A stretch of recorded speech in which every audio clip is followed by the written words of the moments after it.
5 ghosts caught on tape. The Visit. Normal sa ating mga Filipino ang bumisita sa puntod ng ating yumaong mahal sa buhay sa araw ng kanilang kaarawan. Kahit na sila ay wala na, nagagawa pa din nating makapag-celebrate para ipakita nating hindi natin sila nakakalimutan. Ganito ang ginawa ng mag-ina sa video. Pinuntahan nila ang puntod ng kanilang ina para handugan ng pagbati sa kaarawan niya. Pagkatapos nilang kantahan ng happy birthday ang ina, hinatak ng babae ang kanyang anak para makita sa camera nang bigla na lang, Happy birthday, nanay! Happy birthday, nanay! Happy birthday, happy birthday, happy birthday, nanay!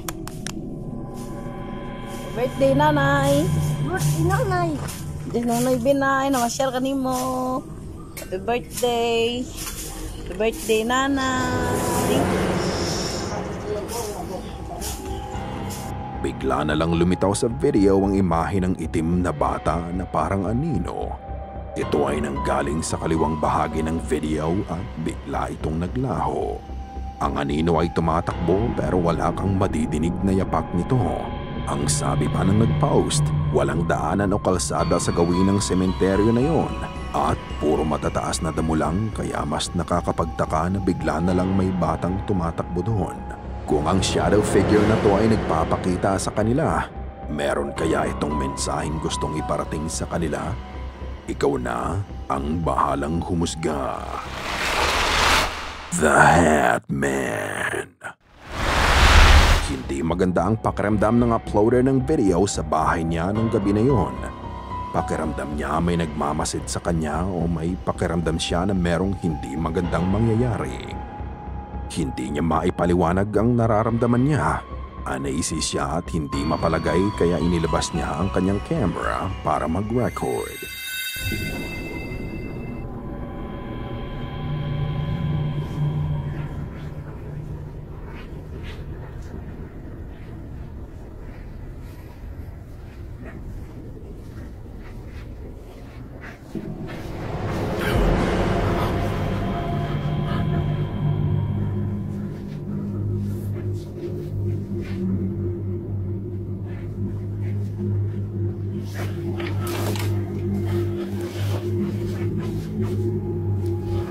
What the hell? Inikot niya ang kanyang bahay at isa-isa niyang pinuntahan ng mga kwarto. Nang pagtingin niya sa kwarto sa gawing kanan, bumulaga sa kanya ang malaking dark silhouette ng lalaki. Ito ay nakaharap sa kanya at ito ay nakasuot ng cowboy hat. Napatras na lang ang nagvi-video dahil sa gulat. Ngunit ng kanyang balikan ng kwarto, ang dark silhouette ay tila naglaho na. Ang sabi nila, ito daw ay ang Hatman at ito ay madalas na nagpapakita sa sulok ng madilim na kwarto during subconscious state. Madalas din itong nai-associate sa sleep paralysis. Hindi naman daw mapanakit ang Hatman, pero posible nga kayang mag-manifest ito sa harapan ng camera? Ano sa tingin nyo ang na-videohan ng uploader? Ito ba ay totoo o gawa-gawa lamang? Ikaw na ang humusga. Spectral Maiden. Nagtatrabaho ang nag-post ng video sa isang kumpanya sa India. Kinakandado niya ang buong gusali tuwing oras ng gabi para siguradong walang ibang taong nakakapasok sa loob, maliban lang sa mga security staff. Equipped din sila ng CCTV para maging mas mahigpit sila sa seguridad ng bawat isa. Usap-usapan na sa kanilang trabaho na may mga nagpaparamdam sa loob ng kanilang facility. Nagpapataas din sa tensyong nararamdaman nila na ang gusali ay nakatayo malapit lang sa sementeryo. Isang gabi, habang pinapanood nila ang CCTV, may nakita silang hindi nila maipaliwanag. Ito ang nangyari.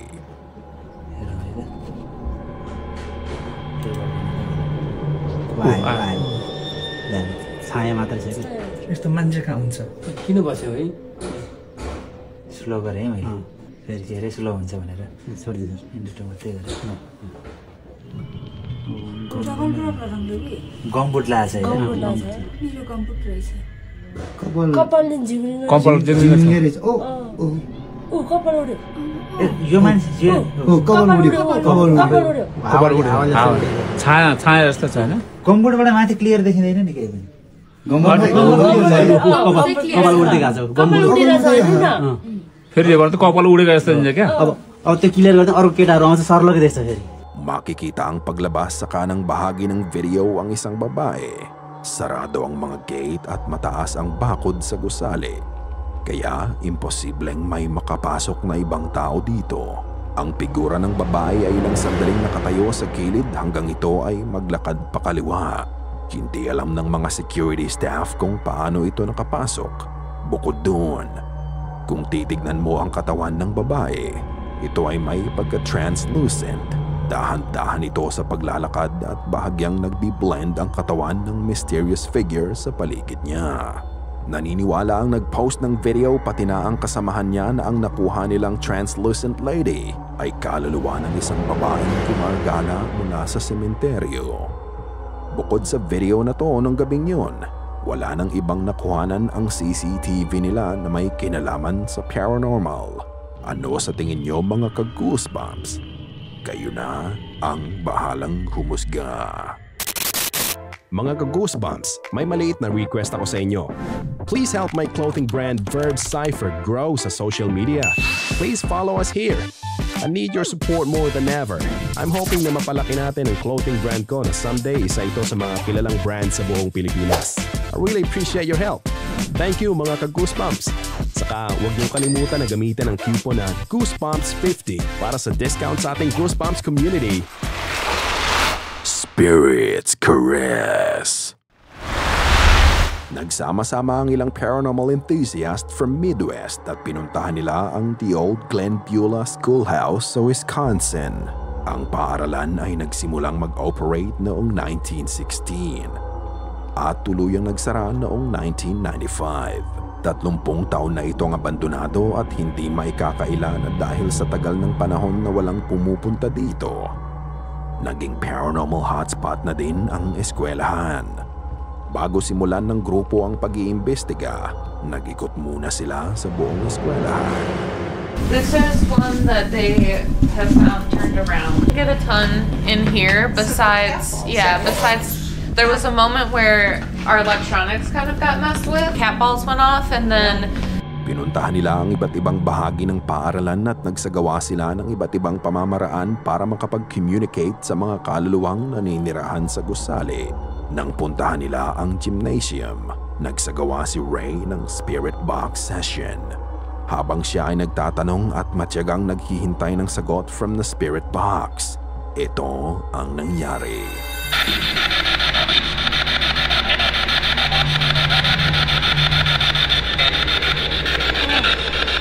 sorry. I think that was my hair or something.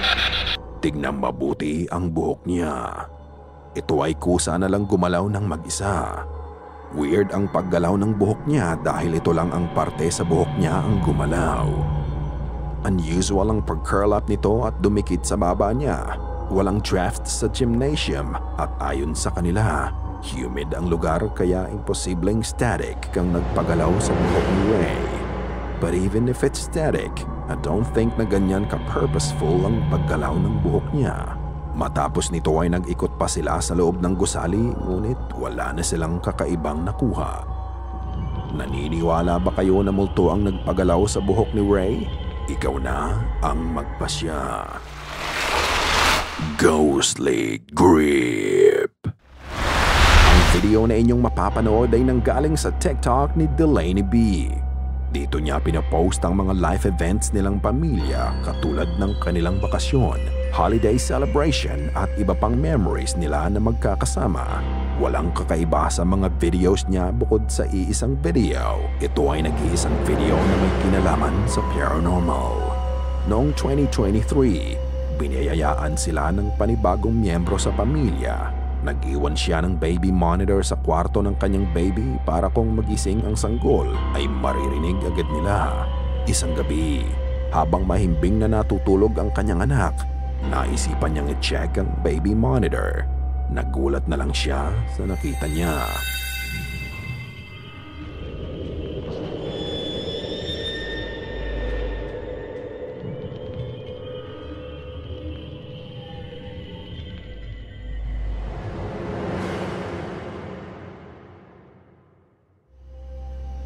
Habang nakikita mong natutulog ang bata, maitim na braso ang bigla na lang umabot sa kumot ng sanggol. Kapansin-pansin ang mahabang braso nito. Inayos nito ng bahagya ang kumot ng baby. Ayon kay Delaney, wala namang ibang tao ang pumapasok sa kwarto at silang dalawa lang ng kanyang asawa ang matanda sa bahay.